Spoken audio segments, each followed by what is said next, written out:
Hello everyone. This is the update for the past couple of days on the coronavirus outbreak. Here is a chat screenshot.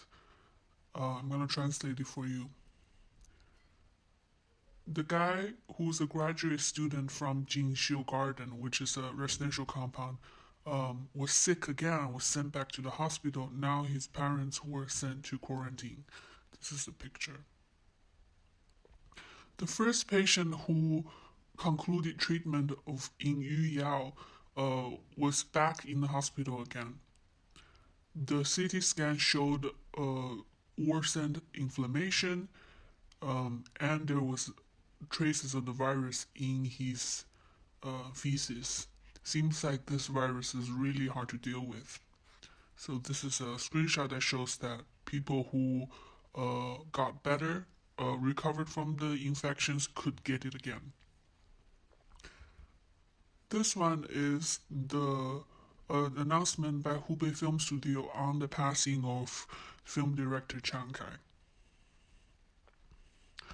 Comrade Chiang Kai, who was the communications officer of Xiang, that's a subsidiary of Hubei Film Studio, has died from the pneumonia caused by the coronavirus. He passed away in the Huangpi People's Hospital at 4:51 February 14th, 2020. He was 55 years old. And this is about what a great worker and friend Mr. Chang is. His passing is a great loss to our studio. We're very saddened by it. So this is basically a announcement about obituary. And Chiang Kai's family, his wife and his parents also died from the coronavirus. And I want to show you the extent of free speech suppression that's happening in China right now. This is a screenshot of somebody talking on Douban. So this is a hashtag says, "My WeChat moment got blocked again." Recently, I saw the full record of many people who were quote unquote invited for tea by the police, including Dr. Lee himself. Only this one has the procedure of asking the detainee to take off clothes and checking the urine. And they were asked to take off their underwear. And this also happened to be one where the detainee was female. This is so disgusting, so creepy, disgusting, disgusting. And now I want to show you a full record of somebody who was detained for talking about Dr. Li Wenliang in China. So this is it. Yesterday was the seventh day after our whistleblower's death. I was invited for tea. This is how it went. My friend Xiaohuo wants to do a live streaming event, and he invited me and a couple friends to read poems online as a to memorialize Dr. Li. We just wanted to bring something good to everybody and to encourage everybody. At 5:30 in the afternoon, I received a strange phone call. They said that they were the national security team, and they said, please come to the XX police station. We have something to investigate. And I said, the outbreak is happening. Don't you con artists know how to contain yourselves? If you really are the national security team, then come to my house because you know my address anyway. And then I hung up. 5 minutes after, the police car really went to my building. Fuck, that was quite a privilege to be taken in a police car. So I think he's being ironic here. After they took me to the police station, I enjoyed the standard procedure of a criminal that only a criminal is going through. The first step, I have to hand in all of my everything in my pocket, including my jewelry, there's no way I could record the conversation with the phone, and I have to sign and and and stamp saying that I'm voluntarily give my things to the police station for safekeeping. The second step, I was searched. I was body searched in the changing room. They told me to take off everything, even including my underwear. The third step is a urine test. Um, they used a thing that looks like a pregnancy test to test whether I have drugs in my urine. The fourth step is the actions after the four steps uh, were done after they interrogated me. But the procedure should be like this: sampling the fingerprints, taking the blood, and taking the picture. Right, like the ones with a height ruler behind me with my front face and my profile. When they took my fingerprints, the police didn't even treat me like a human. They just dragged my finger and put it on. Uh, after I after I said I expressed discontent about not being respected, he cursed at me and he made it really painful when they took my blood. Uh, then there was 4 hours of interrogation. The interrogation room is just like in a movie. All of the all four walls and the ceiling were soundproofed, um, and the center part was soft. I think in order to prevent a criminal from trying to kill himself. Near the door, there were two seats for the interrogator, and the seats for me, the criminal, was very cool. It was like electrocution chair. It's very square, and there were places to tie your to handcuff and tie your feet by the handle and the bottom leg of the chair. The coolest thing about the chair is that there's a sliding track. Usually it's 2 meters away from the police, and when the criminal needs to read some materials about the case, but he was handcuffed to the chair will be slid all the way in front of the seats of the police officers. But I didn't have it. I wasn't handcuffed, but I also couldn't walk around because there were two cameras on the ceiling. Officer Yang is in was in the was works in a police station. He ordered me to tell him uh the code of my phone. I refused. I said was my privacy and my human right. And he stood in front of me, pointed at me with his finger, and screamed at me, "Don't don't you dare not cooperate with us? Do you know what the consequence will be?" And I screamed at him, "If you talk like this, I want to call my lawyer." He shut up. And then the national security people came, and the team leader didn't even raise his head, and he asked me, "What's your name?" I said, "Gu Yu." And he sees that I'm not introducing myself, so he started to fill out some materials, and I asked, "How should I call you?" "We are equal, you and me. I am not your criminal." And he lifted his head and he was a little surprised. He says, "My last name is He." "Hello," I said in a very friendly way, because we have to respect others. The 2 hours of interrogation was about my attitude towards the country, the party, and LWL. Oh, Dr. Li Wenliang. If there was an alien who came to Earth, he must have found this scenario really funny. Three people in a mask giving passionate speeches.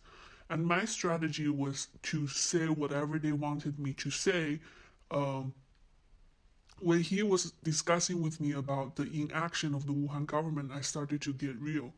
And when he started to try to brainwash me, I started to uh, talking talking circles. We talked about the outbreak all the way to the primitive accumulation of capital in contemporary China. Let me tell you a secret. I told leader He um, that people like us who have gone abroad to study, we're the most patriotic. I'm not lying to you. 2 hours later, leader He came to a conclusion about me. Uh, an intellectual who's very patriotic. However, quote, because I was so naive, I was easily used by foreign anti-China interest groups. Unquote. Quote. 小伙, who's 小伙? Who's he to you? How did you know each other? Do you know? Do you know who? Do you know what he does? Why do you believe you trust him so much? Unquote. He's my friend. Don't you know that you can't see from the surface whether some people uh whether some people is anti-party and anti-government? Quote, I said I said without a doubt, even you want me to die now, I would trust him. And then he started looking through the materials of the other poets. This Hong Ping Chong, he is a musician, and his lyrics were always not approved because his lyrics are not approved for unknown reasons. Even these type of people, and you don't know, and you're saying that you trust them, I said, I don't know the other guys, so I can't really say. And then he said, these type of people, I just have to look at them and know what kind of people they are. And I marked him in a naively, wow, you're really something. But have you seen him? Do you know him? Do you know his existence as an individual in this world? Unquote. Um, people like people who are individuals like Dr. Li Wenliang. When I'm talking about memorializing a normal person, you're talking to me about politics. The interrogation then went to the second phase after my concluding and cooperation. Leader He told me that the reason I was here was because I couldn't myself estimate how my live streaming will unstabilize the audience. But this, I'm not sure what the English name for this poet is. So, but this poet, probably Russian poet, also didn't know uh, if people will cry or laugh when they read his poetry. How do you control other people? You should not control me, but you should control other people who have other purposes. Unquote. And he said, the country is under lots of strain. Everybody is fighting the outbreak. I was going to set up checkpoints for the outbreak prevention efforts, but because of you, I had to be sent over here to take care of this issue. Don't you feel guilty? Unquote. Quote. You have to ask your leaders about that. Unquote. Quote. He said, you can do your artistic work. That's fine. But why do you have to add fire to our trouble by doing this sort of live streaming? Unquote. And I said, because this is something I have to do as an artist, unquote. And I really didn't anticipate that our conversation will be going into art and artistic theory. The third stage of the interrogation was about building faith in the government and propagating positive energy. Quote, he said, why do you have to wait on the seventh day of Dr. Li Wenliang? The central government already sent an investigation team to investigate his death. they will come to a conclusion about the situation. Why can't you wait until that day? Quote, I said, because Dr. Li Wenliang can't wait anymore because he's dead. And I looked at him smiling. At some point, he asked me if I have a boyfriend. Quote, I said, this is just like being in a relationship. If you tell me today that you don't love me and you have to say you love me tomorrow, then you will never love me again. Unquote. And he said, why do you have to obsess over the government mistakes? Why can't you propagate more positive things and make that's more valuable art? Unquote. Quote, and I say, then the novelist Mo Yan would probably be greatly amused by you, or that he would wake up from his sleep because what you said was so funny. Unquote. The discussion became very stagnant. Leader He wants me to guarantee that I will never memorialize Dr. Li Wenliang again. He was almost begging me.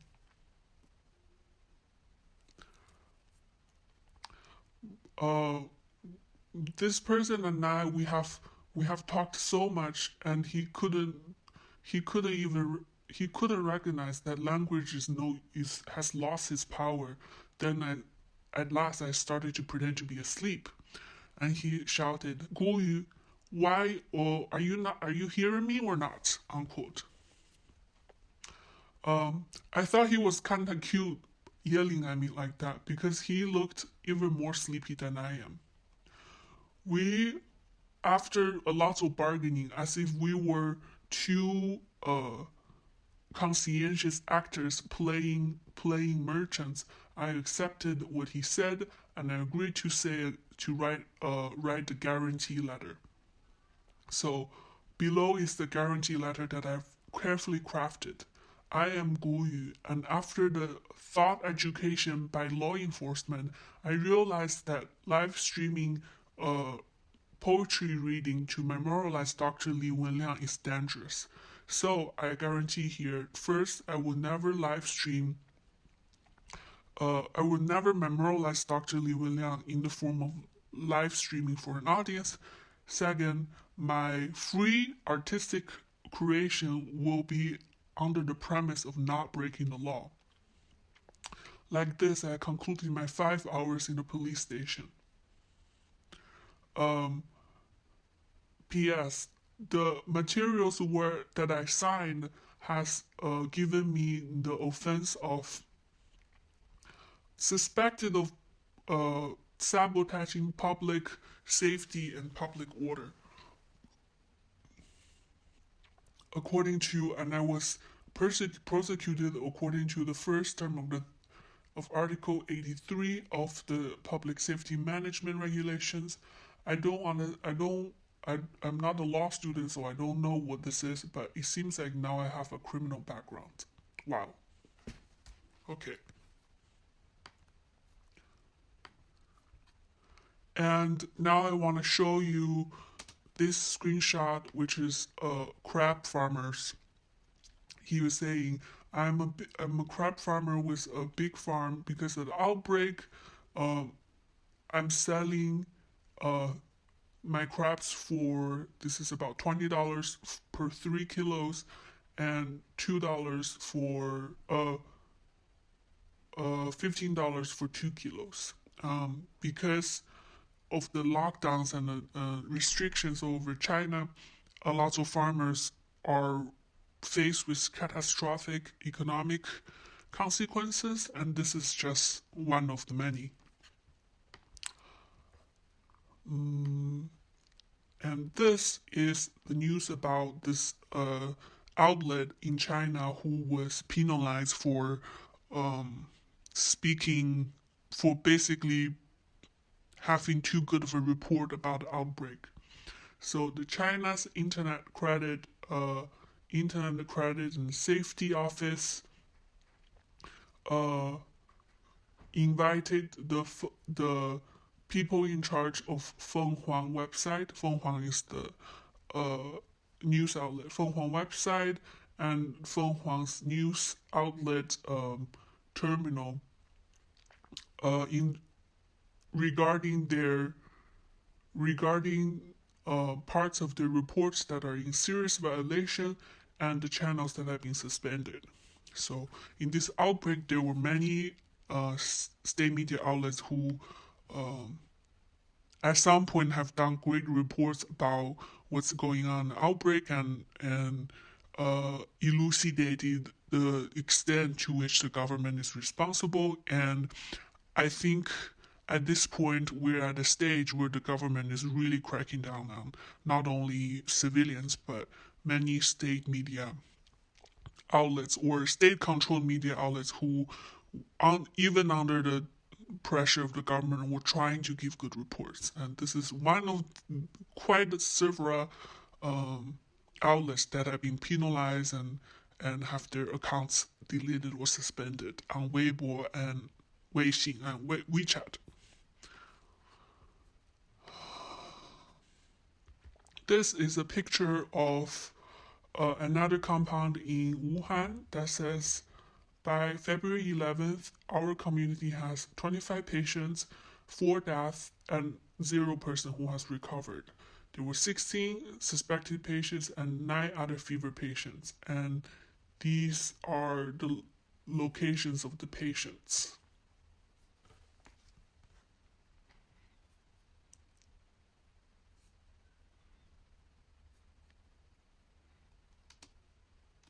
And this is a report by another doctor about the state of Wuhan Central Hospital, which is Dr. Li Wenliang's workplace. The current situation of Wuhan Central Hospital, there was no hazmat suit when I went in last night. When I asked this morning, there was still no hazmat suit. I don't know whether our hospital has abundant supplies, and I don't know how the supplies were allocated. But as a frontline doctor, I have to think about our brothers and sisters on the front line.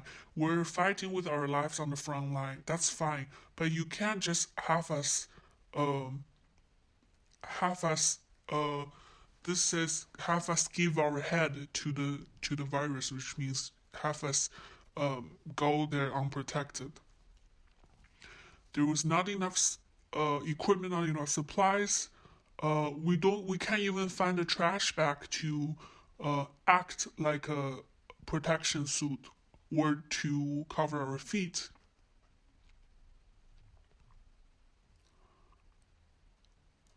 And I don't even know when we take off a hazmat suit, should it be put in the contamination zone or the SAMAC contamination zone? Should we sacrifice ourselves or sacrifice our colleagues?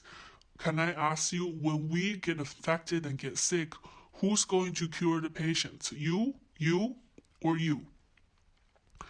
I don't give a fuck anymore. I want supplies. I don't want us to sacrifice for in vain. So I want everybody on the front line to go on to go on working and stay healthy. There's nothing wrong with it, right? My name is Zhou Xingxing. I'm only a worker in the Wuhan Central Hospital. This is my phone number. Whatever supply you have, hazmat suit, protection suit, gloves, masks, I want everything. As long as I can use it, I'll take everything. Okay, and this is a screenshot of a place. I'm not sure where Jinyuan Hotel is, but this is evidence of the exorbitant fees that suspected patients and diagnosed patients face when they are forcibly quarantined. It says, Camera blah blah has lived in our apartment on January 28th, and he was gonna leave on February 11th, and he had to pay 228 yuan per night with 105 yuan per day for food.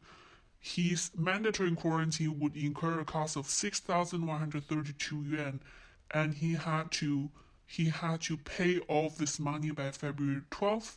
Otherwise, the hotel would not give him a clearance for leaving and concluding his quarantine. This is a screenshot of a medical team who went to Wuhan but was not received or taken care of at all by the local government. This person on Weibo says, there were more than 100 of us were from Shaoyifu Hospital. We went to Wuhan to help the outbreak relief efforts. We brought people, we brought supplies, we brought our lives. But from when we arrived in Wuhan at 1, they didn't give us any place to live. We had to wait in the hallway of a hotel. It's really frustrating. Please help us forward this and get the attention of the Wuhan government. Here they said, we were so passionate about saving Wuhan. When we arrived at noon, our medical staff were sitting in the hotel lobby waiting for accommodation. They have nowhere to rest. They can only sit on the ground and on their suitcase. And they were over the hallway. And even at this point, some of our colleagues are practicing putting on and taking off their hazmat suits. They were our treasures and our babies, and there were people who were about to devote themselves to fight the virus, but now.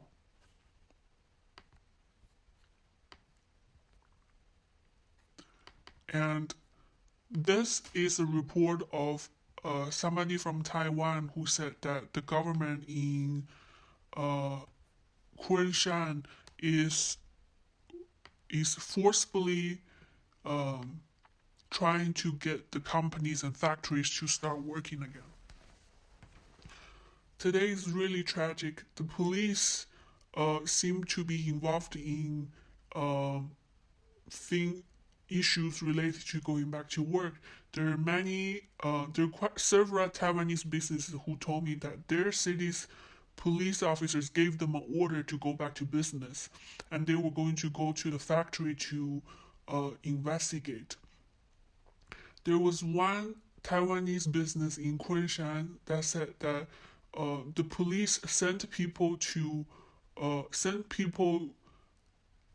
sit in their HR office to force them to call their employees who were outside the city to come back immediately. Now they're using the police to force the factories to go back to work. It's just like in 2015 when the stock market crashed and the police went into the securities to stabilize the stock market. Some investors threatened that if the employees don't arrive at work, they will be fired. One of my friends' company has thousands of employees. They were asked to go to work or they will be fired. And this is a tech company. Many Taiwanese companies responded to us that they received the go back to work order from regulatory government agencies. It's really like an extortion. But none of us have any masks, and none of us know what to do. People in managerial positions are looking for masks everywhere, and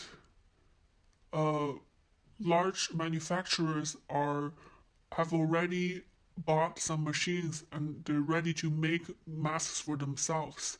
And these are manufacturers with more than 100,000 employees. However, going back to work by next Monday is very difficult. If anybody can get masks from countries outside of Taiwan, please contact me.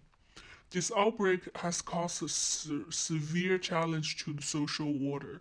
The companies and factories don't want to go back to work, and many employees cannot make it back to their working city. And there are cases every day where 2 or 3 days after going back to work, the factories has clutter infections and caused the entire place to be locked down or quarantined. The local government is trying to procrastinate as much as they can, but the central government um, is forcing everybody to go back to work um, immediately. The police probably one sec.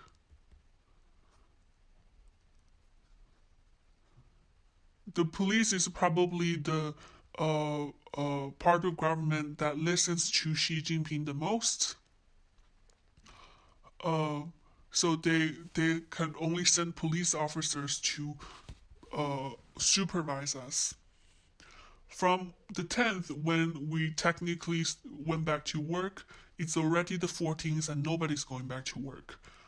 If they can hand in a satisfactory GDP, Beijing is going to be in serious trouble.